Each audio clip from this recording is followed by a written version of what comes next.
person that could bring defeat onto you.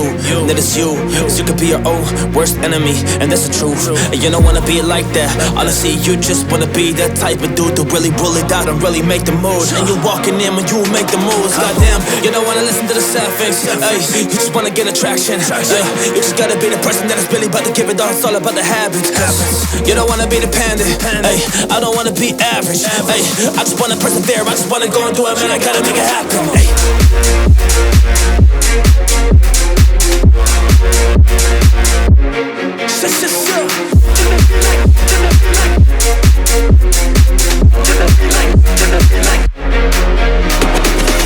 Can't quit, won't quit, will not stop.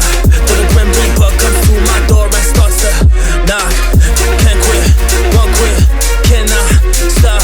Till the Grim Reaper comes through my door and starts to knock. And sometimes this life is so hard, and it might tear apart your heart, but honestly, regardless of the pain that you really felt in the past and the scars, you can make something that's worth it. You can really do it, man, scratch the surface. And I really know that you probably just really feel it inside. You just really feel nervous, then it's okay. You gotta find a way through the chaos and through the rain and through the shadows and pain. You can really do it now. You're gonna paint the picture, so grab the pain, man. Build your life right out and shut the noises right down. Cause everybody really just has an opinion that they wanna speak out loud, but hey, it's always the same. They wanna kill it on top of your flame. All this aside, all that is great, they wanna shut down. There is no way.